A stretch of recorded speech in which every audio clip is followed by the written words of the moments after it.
A gift from Roderick. I hope to see them all someday.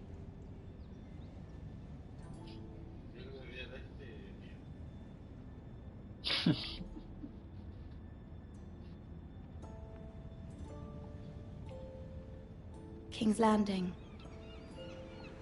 I wonder if it's sunny at Ironrath today.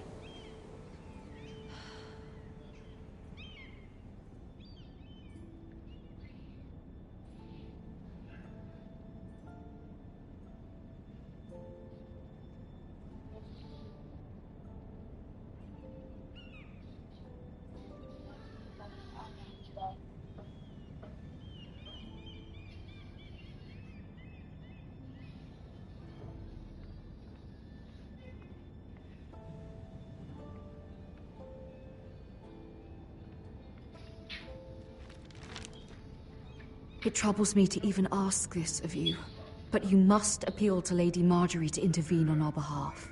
She is our best hope, and can be a powerful ally, especially now when your family so...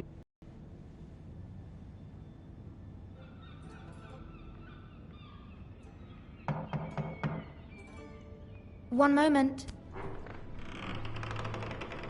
Oh, sorry, milady. I didn't mean to disturb you. I can come back later if you'd like. No, it's fine. Come in.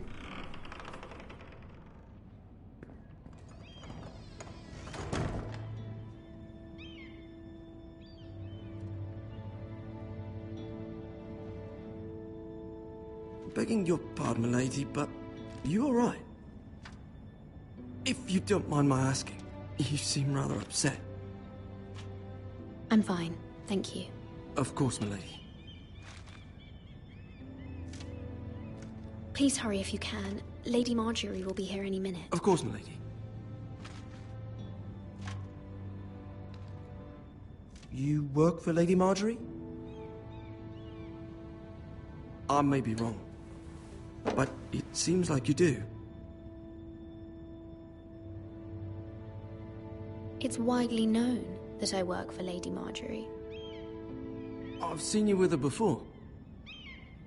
You seem like good friends.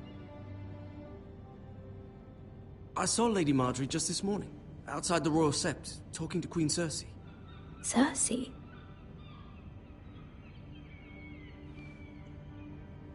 They appeared to be having some sort of disagreement. I couldn't hear much, but it was definitely an argument. What did they say? I couldn't make out much, but I know they were talking about the Starks and House Forrester. House Forrester? I hope you're not in any kind of trouble, but I thought you ought to know.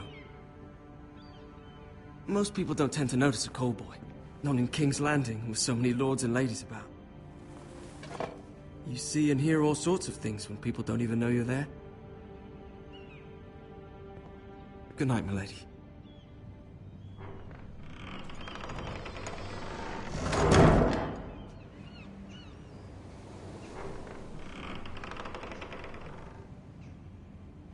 Lady Marjorie, you're early. I was hoping there would be time for us to talk. Come, there's something we must discuss.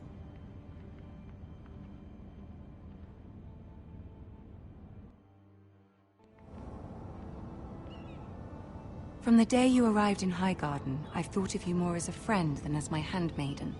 A dear friend, in fact. Thank you, my lady. And you know how I feel about what's happened to your family. I feel your pain as if it were my own. What you've suffered is beyond imagining. My family wrote me, my lady. I don't doubt they must be overcome with grief. But you must not despair. We will get through this together. You must understand there are limits to what I can say, especially here in King's Landing, now that I am to be queen. To have a handmaiden from the north whose family fought for Robb Stark. It raises questions at a time I can least afford. Cersei herself cornered me this morning outside the Royal Sept. She mentioned the northern girl in my service, and she painted you a traitor. She was very pleased with herself. Her face was full of mirth as she said it. How did you respond? I told her you are one of my most trusted handmaidens, that you can hardly be blamed for the actions of your father and brother. Nonetheless, she demands an audience. She wants an apology of some sort, for what I don't know, but she's waiting for us now, and I promised I would bring you to her. I wouldn't ask this of you if it were not important. I cannot afford any conflict with Cersei with the wedding so near. What do I say? Find a way to...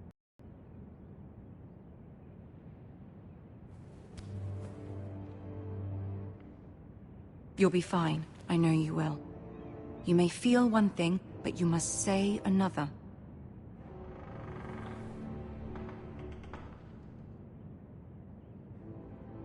Good luck.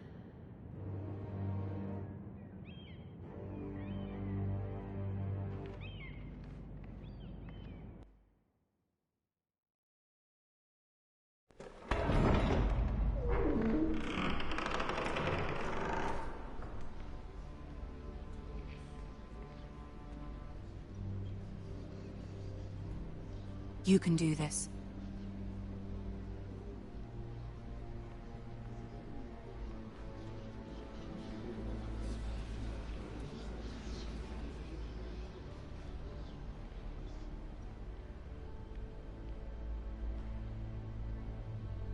Ah, Lady Marjorie. Aren't you looking lovely this evening?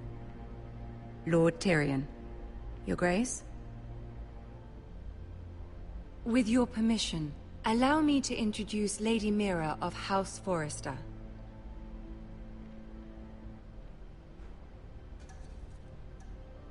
I am honored, Your Grace. Yet not honored enough to kneel, I see. House Forrester is a northern house loyal to the king. Are they? I beg your pardon, Your Grace. I wasn't talking to you. I want to hear from the girl. Is your family loyal to the king?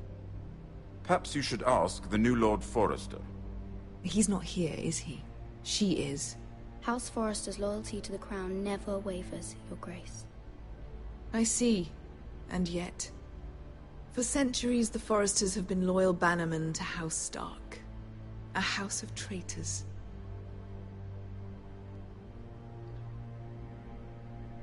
They were the Wardens of the North. We all served at the pleasure of the king. Clever girl. Perhaps too clever for her own good. The girl did say their loyalty was unwavering.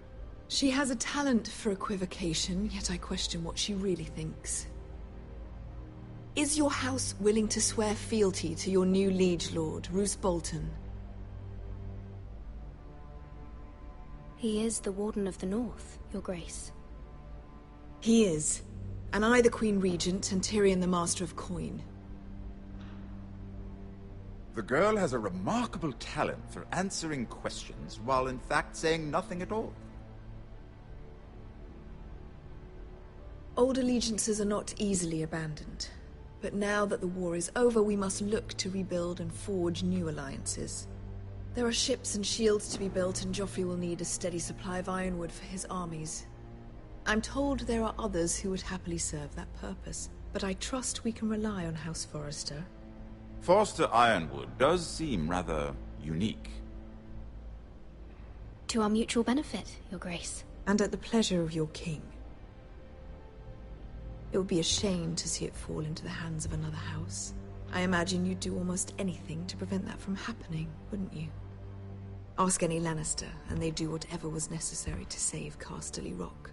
It would be unfortunate to see another house lay claim to what's yours. There are limits, Your Grace. Perhaps, but not if your house faces potential ruin. What would you have the girl do, Cersei? It's not as if she fought beside the Starks, wielding a battle axe for the Northern Army.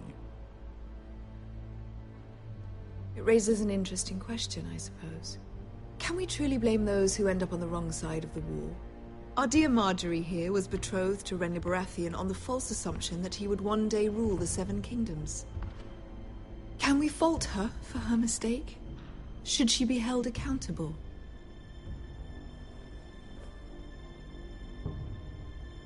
I won't judge her, Your Grace. I wasn't there. I didn't face her decisions. Aren't you a delightful girl? If only one could flit through life without ever holding an opinion of their own. If there's a point to this, I hope you find it quickly. Loyalty can be such a hard thing to define. This city alone is filled with all sorts of ambitious opportunists looking to reinvent themselves, pretending to be something they're not. Who knows what lurks within their hearts? You are a girl from the north, here in service to Lady Marjorie. One can only assume her interests are yours. Yet loyalty to a king, that must be absolute, beyond question. And if your loyalties were to become conflicted between your king and the very person whom you serve, what would you do then? I'm sure she would... Let the girl answer the question. Go on. My loyalties would never conflict, Your Grace. That's a coward's answer. I will not have my time wasted by a northern girl who thinks she can play games. Who do you choose?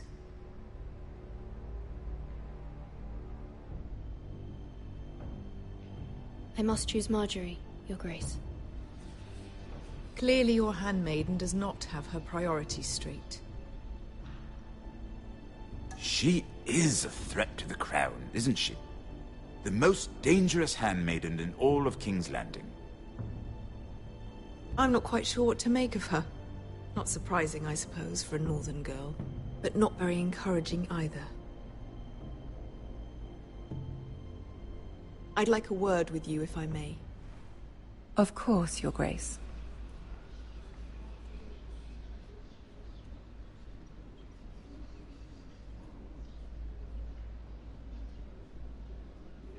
I'll walk you out. This may come as a surprise, but I met your father once, at the tourney at Lannisport. Even then he didn't trust Roose Bolton. We only spoke briefly, but your father struck me as an honorable man. You have my condolences for his loss.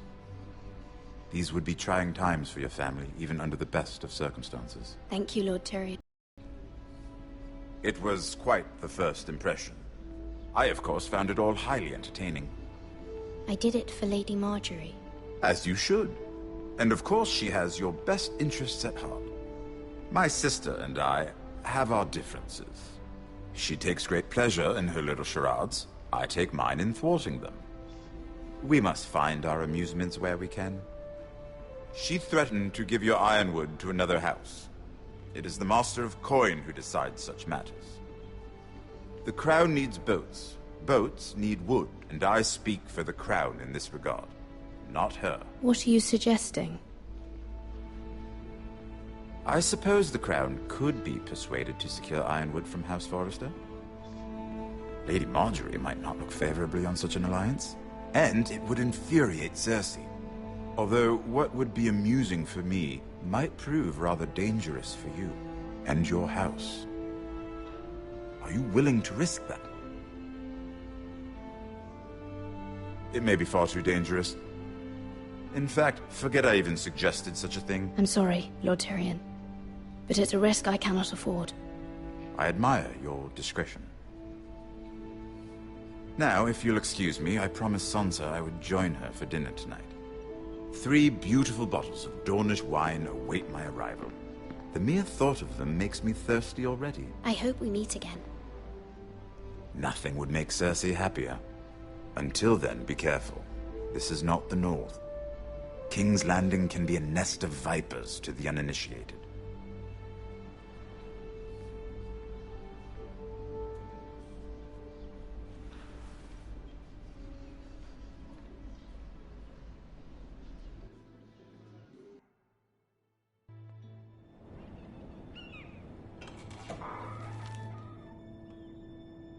Mira, I was worried. How was it? Cersei has a way of looking at you as though you're nothing. It's more than a little intimidating. It didn't go very well. I'm sorry. Cersei is known for being rather difficult. But at least it's over now. Lady Marjorie has spent the entire day working on seating arrangements for the wedding. Of course, you and I are seated way at the back, here with the 4th cousins and the 9th-born sons. Ah, Sir Jamie. I wouldn't mind tarnishing that white cloak of his. Sarah! What? It's true. And Oberyn Martell, the Red Viper. I'm told he has a paramour, which I doubt is Dornish for wife. Put it back. We're just having a bit of fun. That's probably for the best. I've heard he's a bit perverse. Perhaps Lady Marjorie could make the right introductions. Who knows? We might meet our future husbands. Although, marrying a king, I can only imagine what that would be like. Would you marry Joffrey if it meant you'd become queen? He does have a certain look about him, and he's always treated Lady Marjorie well. I'd be willing to marry, but not Joffrey. Well, I would marry him. Imagine the power you would have as Queen of the 7 Kingdoms. I might even allow you to be my handmaiden. Let's see, who else should we marry off? Brienne of Tarth and Tyrion Lannister. What a perfect match! Sir Bronn and... What are you doing?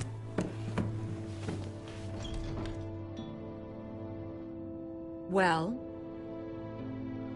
Sarah? We're sorry, my lady. We were just having fun. This is not a game.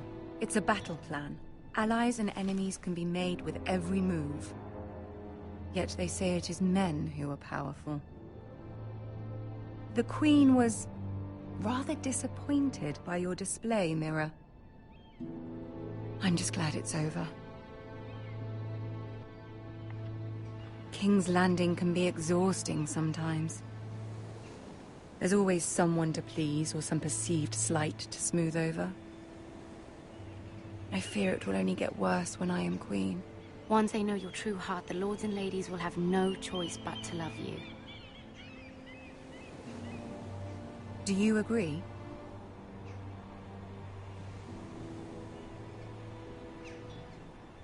Once you are queen, the lords and ladies will do their best to please you. You learn very quickly. Your words to Cersei were brave, but I know you must fear what the Boltons might do to your family. I do appreciate your willingness to appease her, as difficult as it may have been.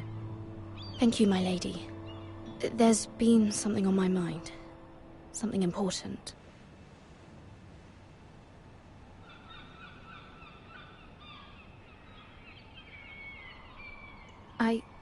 I did have a favor to ask of you in return. Whatever you wish to say, you can say it in front of Sarah. There are no secrets between us. It's about my family. I trust her.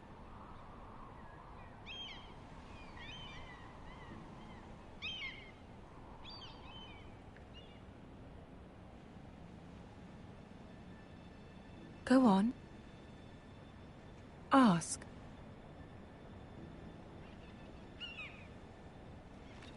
Forgive me, my lady. I wouldn't otherwise ask this of you, but my mother insisted. It's about my family. Ramsay Snow. What would you have me do? My mother fears our family will suffer if Ramsay is left to do as he likes. She thought, if a raven could be sent to the Boltons to let them know House Forrester has the protection of the crown. I know it's a lot to ask of you, and I wouldn't otherwise, but she insisted. That is no small request, especially now. I know, my lady, and I wouldn't ask this of you otherwise. But my mother has left me no choice. She insisted. Joffrey knows only too well your family fought for the Starks, and now you would have me ask him to intervene. Is the situation that dire? You can't, my lady. King Joffrey won't like it. Just think how he turned on Lady Sansa. I will forever be in your debt. My family will forever be in your debt.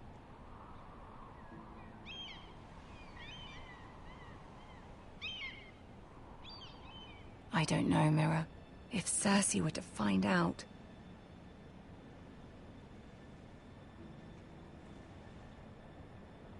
You're the only one who can help me. You have power over him, Lady Marjorie, as no one else does. Not even... I'll make your request, but I cannot promise anything. Thank you, my lady. I will send a raven to my family at once.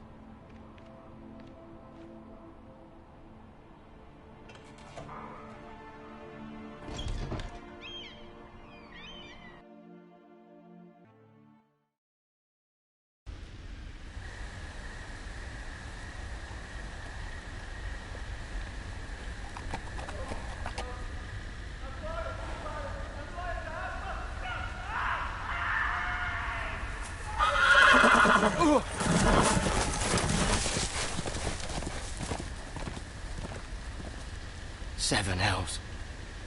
I love Reed. I am loyal to your father. I am loyal to House Bolton, No. No! Stop! No! Please, no! Stop! No! Let's play a little game, shall we? Did you know my ancestors wore the skins of their enemies as a coat?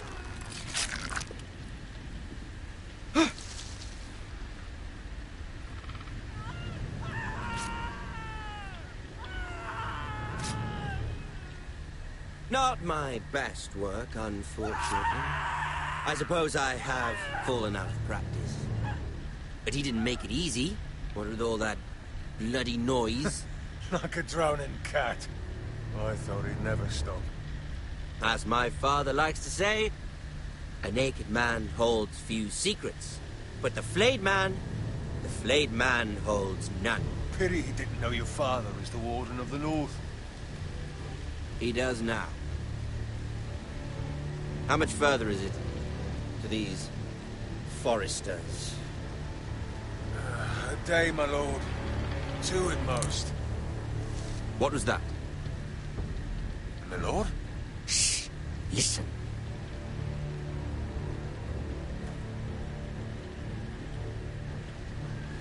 There. Hear that? I know I heard something.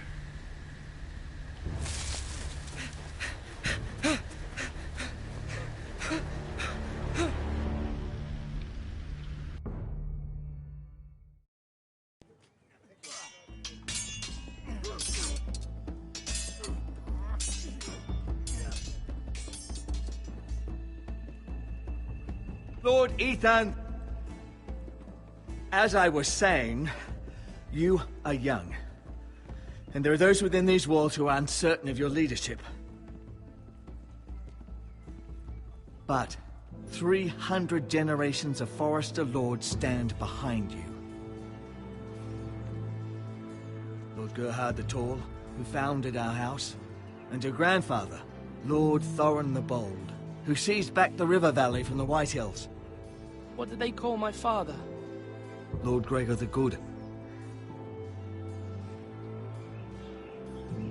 He was fair and wise, and courageous in battle. Why are you telling me this? To help you rule, Lord Ethan. These were your father's people to lead and protect, and now they're yours. But your father did not bear this responsibility alone. He and every Forester Lord before him chose one man whom they trusted above all others, the Lord Sentinel. Forester traditions demand that a new Lord Sentinel must be chosen.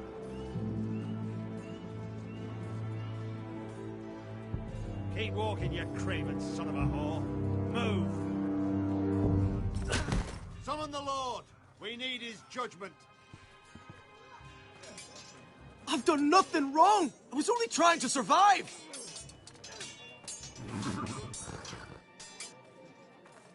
Lord Ethan.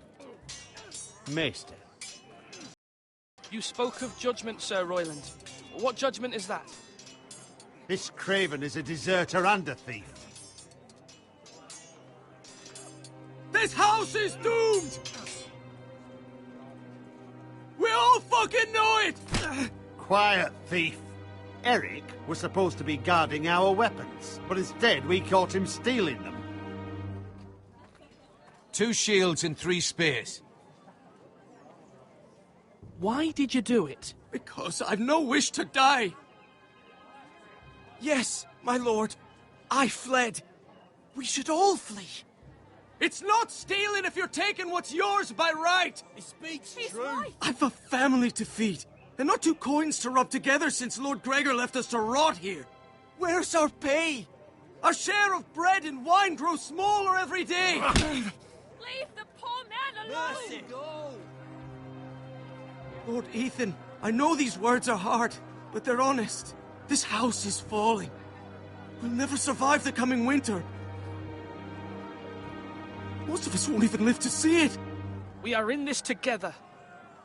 You say that, but it won't be you who's starving come winter. You'll address him as Lord. Lord Ethan, you must decide the punishment. Lord Gregor always took a thief's fingers. 3 of them. Now may not be the time for harsh punishment. The men are on edge as it is. Men need to know they cannot do whatever the fuck they please. Their lord will not permit it.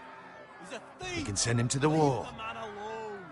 Show him mercy, my lord. He stole from us. Make him pay for what he's done. Give us justice. Fuck him! I will decide. Send him to the wall. Leave the poor man Take his fingers. He's a thief! If you punish me, you'll be punishing an innocent man. It will be an injustice, my lord. Please, my lord. My family depends on me.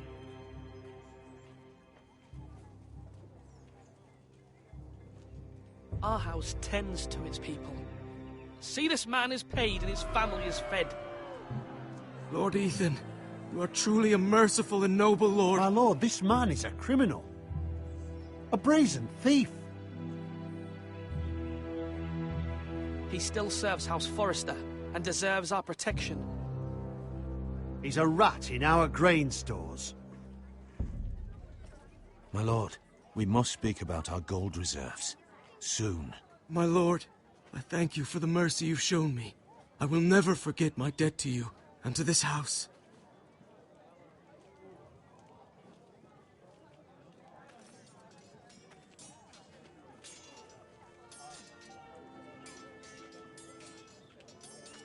That was certainly unpleasant, but a lord must meet our punishment when it's due. Not just yourself, of course. Maester, what do you think? Me?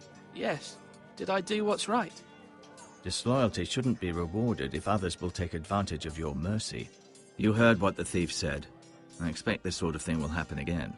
But a sentinel can help you in the face of disloyalty. You need someone you can trust by your side.